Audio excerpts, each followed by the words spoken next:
ကဲဒီနေ့တော့လေတောကြနေကတီးဟေရန်မျိုးလမ်းမတွေဘောက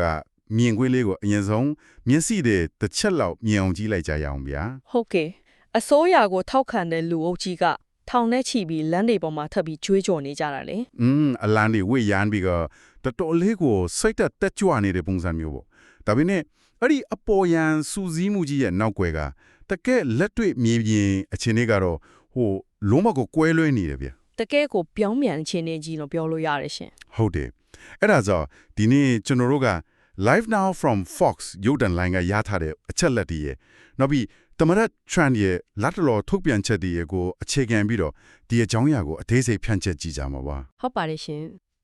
်ဒီလေးလာစမ်းစစ်မှုရဲ့အဓိကရည်ရွယ်ချက်ကတော့လေအခုလက်ရှိဖြစ်နေတဲ့စီးရဲလှုပ်ရှားမှုတွေရဲ့ပမာဏရဲ့နောက်ပြီးအီရန်ရဲ့လက်ရှိစွမ်းဆောင်ရည်အခြေအနေရဲ့အထူးသဖြင့်ဟော်မုစ်ရေလက်ကြားရဲ့မဟာဗျူရာမြော့အရေးပါမှုတွေကိုတေချာနားလေသွားစေဖို့ပဲဖြစ်ပါတယ်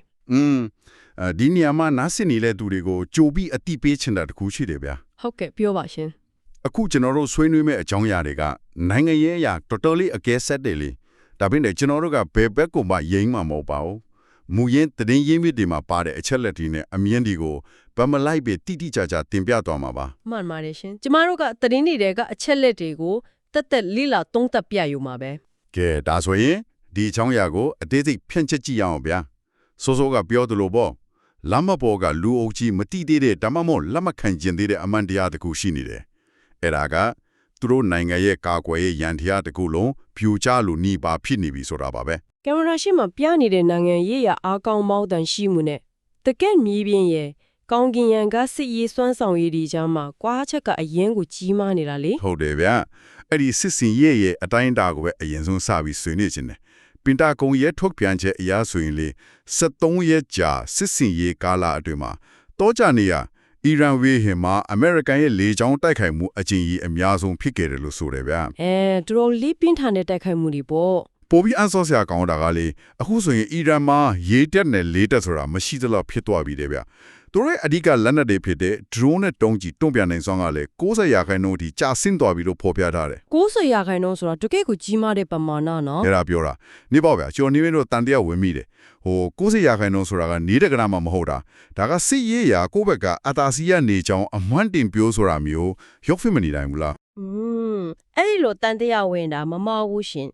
90%ဆိုတာနားထောင်လိုက်တက်ယုံနိုင်စရာမရှိရဲ့ကဏ္ဍမျိုးဖြစ်နေတာ哦 ဟုတ်တယ်လေတိုင်းပြည်တစ်ပြည်ရဲ့စွမ်းဆောင်ကြီးကအဲ့ဒီလောက်မြင်မြန်ဆန်ဆန်ကြီးပြိုကျသွားနိုင်သလားဗော ဒီမှာစိတ်ဝင်စားဖို့အကောင်းဆုံးအချက်ကလေခက်တဲ့စစ်ပွဲလေရဲ့တဘောတဘာဝပါပ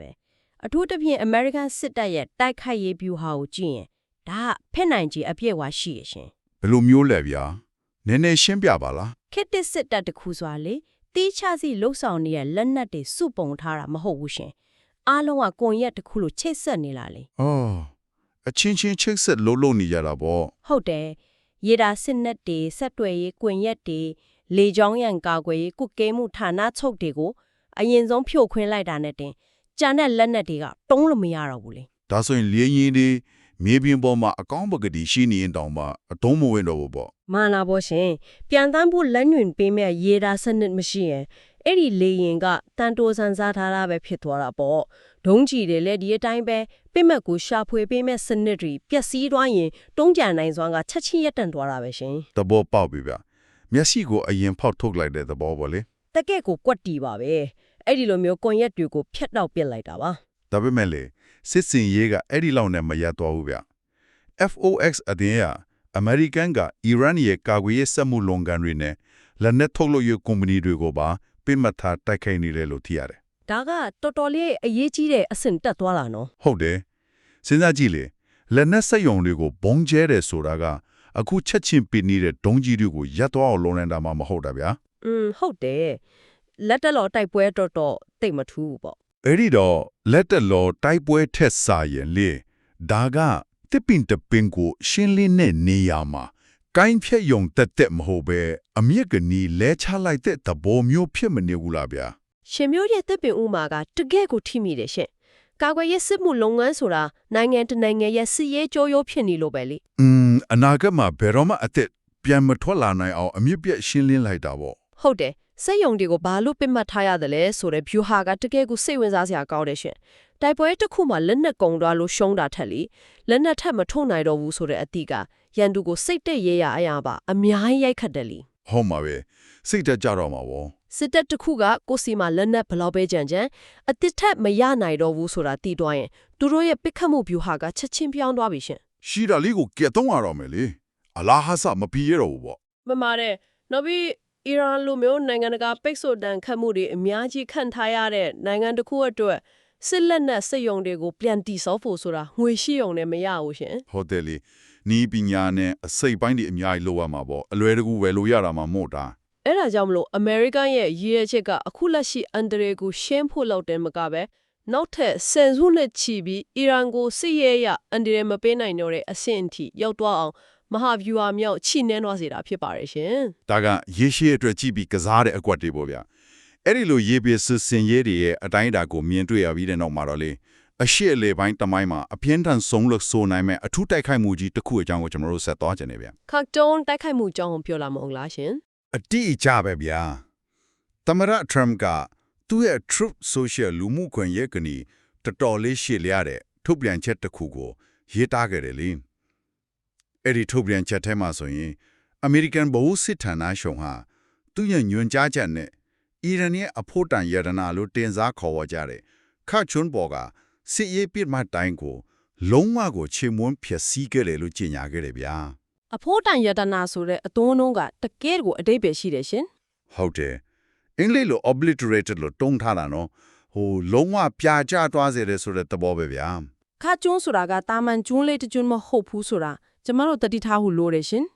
်အီရန်ရဲ့ရေနံတင်ပို့မှုအများစုတနည်းအားဖြင့်နိုင်ငံရဲ့ဝင်ငွေအများစုကိုကင်တွယ်ဖြည့်ရှင်းပေးနေတဲ့အဓိကအချက်ကချာနေရာကြီးဖြစ်နေတာကို အဲ့ဒီလောက်အရေးကြီးတဲ့နေရာကိုတိုက်လိုက်တာပေါ့ ဟုတ်ပါတယ်အဲ့ဒီကျွန်းကိုကာကွယ်ဖို့အီရန်ကသူတို့ရဲ့အကောင်းဆုံးဆိုတဲ့လေကြောင်းရန်ကာကွယ်ရေးစစ်နစ်တွေစစ်ရေးအဆောင်အုံတွေကိုအဲ့မှာတပ်ဆင်ထားတာရှင်အခုအဲ့ဒီစစ်ရေးပင်မအောက်လုံးကိုဖျက်ဆီးပြစ်လိုက်နိုင်တယ်ဆိုတာကအီရန်ကိုစစ်တပ်ရေးရအရာအကြီးအကျယ်ထိုးနှက်လိုက်တာပါပဲ ဒါပေမဲ့လေအဲ့ဒီထုတ်ပြန်ချက်ထဲမှာသမ္မတထရမ့်ရဲ့စကားလုံးရွေးချယ်မှုတွေကတော်တော်လေးကိုပြင်းထန်တယ်ဗျာ ဘယ်လိုမျိုးတွေရေးထားလို့လဲရှင် သူကအမေရိကန်စစ်တပ်ဟာကမ္ဘာပေါ်မှာအင်အားအကြီးဆုံးဖြစ်တယ်အီရန်အနေနဲ့သူတို့တိုက်ခိုက်ခြင်းတဲ့ဘယ်နေရာကိုမှကာကွယ်နိုင်စွမ်းမရှိဘူးလို့အတိအလင်းဆိုထားတယ်ပြီးတော့အီရန်ဟာနျူကလ িয়ার လက်နက်ကိုဘယ်တော့မှရရှိမှာမဟုတ်ဘူးတဲ့ဗျာ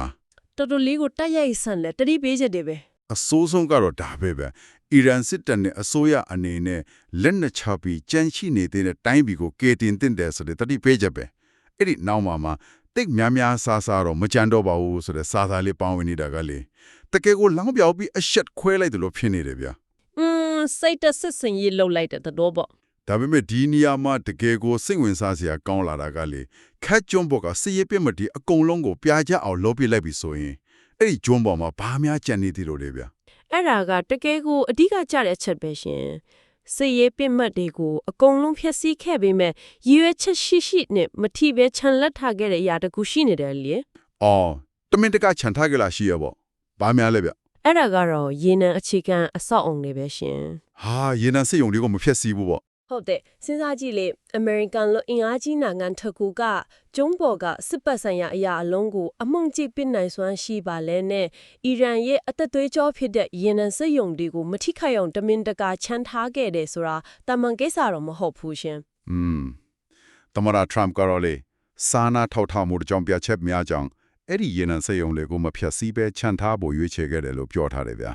ဟုတ်ကဲ့ reasons of decency လို့သုံးသွားတာမို့လို့ မှန်တယ်နောက်ပြီးစွိုင်းရင်စစ်ရုံတွေကိုလည်းအခုလောလောဆယ်မတိုက်ခိုက်ပဲညင်ညင်တာတာကြိုက်တွယ်ထားတယ်လို့ဆိုတယ်ဗျာဒါမဲ့အဲ့ဒီစကားရဲ့နောက်ွယ်မှာအယံကိုချင်းချောက်မှုတစ်ခုကကပ်ပါလာတယ် အဲ့ဒါက hormones ရေလက်ကြားနဲ့ပတ်သက်တဲ့ကိစ္စမဟုတ်လားရှင် အတိတ်ရပဲဗျာဟော်မူစီလက်ကြားမှာ content တန်ပေါ်တဲ့ဖြတ်တန်းသွားလာမှုကိုအီရန်ကမြန်နောက်ဆက်ခဲ့မယ်ဆိုရင်အခုလိုမထီပဲချန်ထားပေးတဲ့ဆုံးဖြတ်ချက်ကိုချက်ချင်းပြန်လဲစဉ်းစားမယ်ဆိုတဲ့ရာဇသံပဲဗျာ ဒီချက်ကိုပိုကျပြည့်နဲ့မြင်ခွင်နဲ့ချိတ်ဆက်ကြည့်မယ်ဆိုရင်လေဒီနေရာမှာ hormones ရေလက်ကြားအကြောင်းကိုနည်းနည်းဖြန့်သွေးကြည့်ဟိုလိုမယ်ရှင် ဟုတ်ကဲ့ နားစင်သူတွေကွနည်းနည်းရှင်းပြပေးပါလားဗျ။ နောက်စင်သူတွေလည်းအကြံဖြန့်သိပြီးသားဖြစ်မှာပါကပရေနံတင်ပို့မှုရဲ့9ပုံတပုံလောက်ကအဲ့ဒီလေပင်လို့ကျင်းမြောင်းတဲ့ရေလမ်းကြောင်းလေးကိုဖျက်တမ်းသွားလာနေတာလေတော်တော်များတဲ့ပမာဏပဲနော်ဟုတ်တယ်အီရန်ကအဲ့ဒီရေလက်ကြောင်းကိုဖျက်တမ်းနေတဲ့ကွန်တင်တင်ဘောတွေကိုတိုက်ခိုက်ပြီးရေနံစီးဆင်းမှုကိုပိတ်ဆို့ဖို့စ조사နေတယ်ရှင်သတင်းတွေမှာတော့ဒါကိုအီရန်ရဲ့အမြင့်ဆုံးဖျက်အားပေးမှုဗျူဟာလို့ခေါ်ကြပြီးတော့ဒီစစ်ပွဲရဲ့အဓိကအဆုံးဖြတ်ပေးမဲ့အရာဖြစ်လာနိုင်တယ်လို့သုံးသပ်နေကြတယ်ဆိုတော့ကကိုဘကစီရဲ့အင်အားမရှိတော့ပေမဲ့ကဘာစီပွားရေးကိုတားဆခံလုပ်လိုက်တဲ့သဘောပေါ့ဗျမှန်ပါတယ်ရှင်အီရန်ကအဘဲကန်ကိုစစ်ရေးအရာမျက်နှာချင်းဆိုင်ရှင်းတိုက်လို့မနိုင်တော့ဘူးဆိုတာသိပါပြီလေအဲ့ဒီတော့ရိုးရစစ်ပွဲကနေတွေးဖြည့်ပြီးစစ်ပွဲဖက်ကိုလှည့်လာတာပါပဲကျွန်တော်ဒါကိုကြည့်ပြီးဘာသွားတဲ့ဒီရလဲဆိုတာလေစစ်တွင်ကစားပွဲတစ်ခုကိုတွားမြင်မိတယ်ဗျာဘယ်လိုမျိုးလဲရှင်ကစားပွဲထဲမှာကစားသမားတယောက်ကသူ့ရဲ့အယုတ်တဲ့အကုန်လုံးအစားခံနေရပြီစစ်ရေးအရာအသားစီရဖို့လုံးဝမဖြစ်နိုင်တော့ဘူးလေအဲ့ဒီအချိန်မှာရှိုးမဲပြီးတော့ငါ့ကိုထလူရှာခွင့်မပေးရင်ကစားခုံကြီးတစ်ခုလုံးကိုမောက်ချပစ်လိုက်လို့ချင်းချောက်နေတယ်လို့မျိုးဖြစ်နေတယ်ဗျာဟုတ်တယ်အဲ့ဒီကစားခုံကြီးကကဘာစီဝါရေးပဲလေအီရန်ရဲ့မဟာဗျူဟာကိုရှင်းရှင်းလင်းလင်းမြင်နိုင်ပါတယ်ရှင်စစ်ရေးစွမ်းဆောင်ရည်90%လောက်ဆုံးရှုံးသွားတဲ့အခြေအနေမှာသူတို့ရဲ့အားလဲချက်ကိုကဘာကြီးရဲ့အားနည်းချက်ဖြစ်တဲ့ရေနံလွှဲချက်နဲ့တွားချီဆက်လိုက်တာပဲတကယ်ကိုအန်တီရဲ့များတဲ့ကစားကွက်ပဲနော်ဟုတ်တယ်သူတို့မှလေတက်ရေတက်ကြီးမားမရှိတော့ပြင်မဲ့လေအဲ့ဒီကြီးမြောင်းတဲ့ရေလက်ကြားထဲမှာကုန်တင်ပေါ်တစ်စင်းနှစ်စင်းလောက်ကိုမိုင်းခွဲလိုက်မယ်ဒါမှမဟုတ် drone နဲ့တက်ခိုက်လိုက်မယ်ဆိုတာနဲ့တင်ကဘာရေနံတင်ပို့ရေးလုပ်ငန်းကြီးတစ်ခုလုံးရပ်တန့်သွားနိုင်တယ်ရှင်ဟုတ်မှာပဲအမှန်ကန်ကုမ္ပဏီတွေကလည်းတင်ပေါ်တွေကိုအဲ့ဒီလမ်းကြောင်းကနေတွားခွင့်ပြုတော့မှာမဟုတ်ဘူးလေမှန်ပါတယ်အဲ့ဒီအခါကျရင်ရေနံဈေးတွေထိုးတက်သွားမယ်ဒါကအမေရိကန်တနိုင်ငံတည်းကိုတိုက်ခိုက်တာမဟုတ်တော့ပဲကဘာကြီးတစ်ခုလုံးကိုငါတို့နဲ့အတူတူနစ်ချင်တယ်လားဆိုပြီးဆွဲချမဲ့ဗျူဟာမျိုးဖြစ်နေတယ်ရှင်တကယ်ကိုအန်တီရဲ့များတဲ့အချင်းနေပဲဗျာဒါမဲ့အဲ့ဒီလိုတင်မှမှုတွေမြင့်တက်လာတဲ့အချိန်မှာအမေရိကန်ဘက်ကလည်းငြင်းမနေဘူးနော်သူတို့ဘက်ကဘာတွေထပ်လုပ်လာလဲရှင်ပင်တဂွန်ကနေတမရထရမ်အတွက်ရွေးချယ်စရာဗျူဟာတွေပုံမရရှိစေဖို့ဆိုပြီးတပ်ဖွဲ့ဝင်တွေကို data တွင်ကိုထပ်မံစီးလွှတ်လိုက်တယ်ဗျတက်တွေထပ်ပို့လိုက်တာဗောဟုတ်တယ်အဲ့ဒီအထဲမှာ USS Tripoli စစ်တင်ပေါ်နဲ့32ခုမြောက် Marine တပ်ဖွဲ့အပါအဝင် Marine တပ်သားနဲ့ရေတပ်သားစုစုပေါင်း9000ခန့်ပါဝင်တယ်လို့သိရတယ်ဗျာအရေအတွက်တော်တော်များတယ်နော်အဲ့ဒါပြောတာစဉ်းစားကြည့်လေတက်တွေထပ်ပို့တယ်အထူးသဖြင့်ကုန်းကြောင်းရေကြောင်းနှစ်ခုစလုံးမှာစစ်စင်နေတဲ့ Marine တပ်ဖွဲ့တွေပါလာတယ်ဆိုတော့လေနိုင်ငံရေးလောကမှာအထူးသဖြင့် Democratic Party ဝင်နေကြမှာ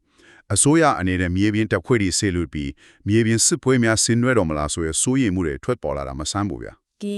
9000ဆိုတဲ့ကနန်းကလေအရန်စိတ်ဝင်စားဖို့ကောင်းတယ်ရှင်ဘာဖြစ်လို့လဲဗျာအီရန်လိုနိုင်ငံကြီးတစ်ခုလုံးကိုဝင်ရောက်ကျူးကျော်ဖို့အတွက်ဆိုရင်တပ်သား9000ဆိုတော့ဘာမှမဟုတ်ဘူးရှင်အရင်နဲလို့နေဟုတ်တော့ပေါ့နိုင်ငံတနိုင်ငံလုံးကိုတိုင်းမို့တော့ဘလို့မှမဟုတ်ဘူးလေဒါပေမဲ့ဟော်မုစ်ရဲလက်ကြောင်းကိုလုံညွညေဖို့ဒါမှမဟုတ်တိကျတဲ့ဖြစ်မှတ်တစ်ခုခုကိုအထူးစစ်စင်ရေးလုပ်ဖို့ဆိုရင်တော့ဒါကလုံလောက်တဲ့အင်အားကြီးမားတဲ့ပမာဏဖြစ်သွားပြန်ရောရှင်စစ်ရေးပြူဟာမှာဒါကို force projection လို့ခေါ်တယ်လေကိုယ့်ရဲ့အင်အားကိုပြသပြီးရန်သူကိုဟန်တားတာပေါ့ဒါတွေအားလုံးကဘာကိုဆိုလိုတာလဲဆိုတာဖြစ်ရှင်းလာပြီဗျနေပေါင်းအဲ့အထူးစစ်စင်ရေးဆိုတဲ့နေရာမှာလေကောလာဟလာတခုထွက်နေတာရှိရဗျဘယ်လိုကောလာဟလာမျိုးလဲရှင်အီရန်မှာဂျန်ရှိနေတဲ့ယူရေနီယမ်စီကိုအထူးတပ်ဖွဲ့တွေဆေးလို့ပြီးတင်းစီမယ်ဆိုတဲ့သတင်းမျိုးလေဒါပေမဲ့တမရထရမ်ကတော့တောချနဲ့ရေဒီယိုအင်တာဗျူးတစ်ခုမှာဒါကိုညှင်းဆိုခဲ့တယ်ဗျသူကဘယ်လိုညှင်းသွားတာလဲရှင်လောလောဆယ်အဲ့ဒီကိစ္စကိုအာယုံမဆိုင်ထားဘူးဒုံးကျည်တွေနဲ့ drone တွေကိုချေမွန်းမှုကိုပဲအဓိကထားနေတယ်လို့ပြောခဲ့တယ်ဗျဒါပေမဲ့ကျွန်တော်သတိထားမိတာကလေသူကတချင်းချင်းမှာတော့လုကောင်းလုံနိုင်တယ်ဆိုတဲ့စကားလေးတစ်ခွန်းကိုတမင်ချန်ရစ်ဖဲတာပဲအဲ့ဒါကအတိတ်ပြေအများကြီးရှိတယ်နော်ဟုတ်တယ်လောလောဆယ်မလို့ဘူးလို့ပြောနေပြီမဲ့တကားကိုလုံးဝပိတ်မဖြစ်ဘူးဆိုတော့လေမြေပြင်စစ်ပွဲတစ်ခုတကယ်ပဲဖြစ်လာနိုင်ခြေရှိနေတယ်လားလို့တွေးစရာဖြစ်လာတယ်ဒီအချက်ကအရေးကြီးရဲ့မြေဟုံးတစ်ခုကိုပေါ်ထွက်လာစေပါလေရှင်အဲ့ဒါကတကယ့်ကိုပြောင်းမြော်တိစိတ်တဆစ်စင်ရေးပါပဲရှင်ခုနကပြောသလိုဟန်တာချင်းဆိုလားရုပ်ပိုင်းဆိုင်ရာတက်ခွဲတွေချထားရုံတင်မဟုတ်ဘူးလေစိတ်ပိုင်းဆိုင်ရာအရာပါရန်သူကိုမတေးကြမရေရာမှုတွေပေးထားရတာရှင်ဟောရန်သူကိုဝေခွဲမရအောင်လုပ်ထားတဲ့သဘောပေါ့ဟုတ်ပါတယ်အမေရိကန်ကတက်ခွဲ9000ကိုရေလက်ကြားအနီးမှာချထားလိုက်တယ်ယူရေနီယမ်သိမ်းမဲ့ကိစ္စကိုလည်းလောလောဆယ်မလိုဘူးလို့ပြောပေမဲ့လုံးဝမလိုဘူးလို့ကတိမပေးဘူးလေဆိုလိုတာကအချိန်မီဝင်လာနိုင်တယ်ဆိုတဲ့ဖိအားကိုအမြဲတမ်းပေးထားလိုက်ကပေါ့မှန်ပါတယ်ရှင်အီရန်စစ်တပ်နဲ့ခေါင်းဆောင်ပိုင်းကိုငါတို့ဘာလုပ်မလဲဆိုတာမင်းတို့ခတ်မလို့မရဘူးဆိုပြီးချိန်ချုံထားတာပေါ့တကယ်မြေပြင်စစ်ပွဲကြီးစားကြီးဖြစ်လာဖို့ကအမေရိကန်အတွက်ရောဒီတောင်တန်းအထုပ်ပါနိုင်မင်းရေးရစီးပွားရေးစွန့်စားရလုံးနဲ့ရှင့်တကယ်တော့ဝင်ကိုက်ဖို့တော့မလွယ်ဘူးပေါ့ ဒါကြောင့်ဒီတတိချထားတာကလီဝင်တိုက်ဖို့ထက် Hormuz ရေလက်ကြားကိုကာကွယ်ဖို့နဲ့မိုက်ချူရဲမလုံးနဲ့လို့အီရန်ကိုလက်တွေ့ကြသတိပေးဟန်တားလိုက်တဲ့သဘောပိုများပါတယ်ရှင့် ဟုတ်ကဲ့ဒါဆိုရင်အခုကျွန်တော်တို့ဆွေးနွေးခဲ့တဲ့အချက်တွေကိုအကုန်လုံးချိတ်ဆက်ကြည့်အောင်ဗျာလက်ရှိအနေထားကတကယ်ကိုရှုပ်ထွေးပြီးတိမ်မွေးတယ်နော် ဟုတ်ပါတယ်ရှင်အခြေအနေကတော်တော်လေးကိုတင်းမာနေလာပါ ဒီဖက်မှာ American ကလေးချောင်းစစ်စင်ရေးတွေနဲ့အီရန်ရဲ့စစ်ရေးစွမ်းဆောင်ရည်90%လောက်ကိုဖျက်ဆီးပစ်နိုင်ခဲ့တယ်ကာကွယ်စက်မှုလုပ်ငန်းတွေကိုအမြင့်ဖြတ်နေတယ်ဗျာ ဟုတ်တယ်ခတ်တော်အရေးပါတဲ့နေရာကစီးရေးပင်မတ်တွေကိုအကုန်ပြားကြစေခဲ့ပေမဲ့ရေနံစက်ရုံတွေကိုတော့မဟာဗျူဟာမျိုးချမ်းသာပေးခဲ့တယ်လေ မှန်တယ်တစ်ဖက်မှာလည်းအီရန်ကသူတို့ရဲ့စစ်ရေးအရာအရှုံးကိုကာမီစေဖို့ကမ္ဘာစီးပွားရေးရဲ့သွေးကြောဖြစ်တဲ့ Hormuz ရေလက်ကြားကိုအသုံးပြုပြီးအကျက်ကိုက်ဖို့ကြိုးစားနေတယ်ဗျာဒါကိုတန့်မြန်ဖို့အမေရိကန်ကတပ်တွေထပ်ချပြီးစိတ်ထားရေးရအရာဟန်တာမှုတွေလုပ်နေတယ် အခြေအနေကအချိန်မရွေးပောက်ကွဲသွားနိုင်တဲ့ရန်အိုးကြီးလိုဖြစ်နေတာပဲရှင် ဟုတ်တယ်ဗျာဒါနဲ့လေကျွန်တော်နားဆင်နေတဲ့သူတွေအတွက်ဒီကိစ္စကဘာလို့အရေးကြီးတာလဲဆိုတာကိုလည်းနည်းနည်းဆက်ဆက်ပြီးပြောပြပေးပါလား ပြောရရင်လည်းလေဒီအဖြစ်အပျက်တွေကအရှိလဲပိုင်းကနိုင်ငံတစ်ခုကြားကစစ်ပွဲတက်တက်မဟုတ်တော့ဘူးဆိုတာကိုကျမတို့နားလည်ဖို့လိုတယ်ရှင်ဘာလို့လဲဆိုတော့ Hormuz ရေလက်ကြားပြဿနာက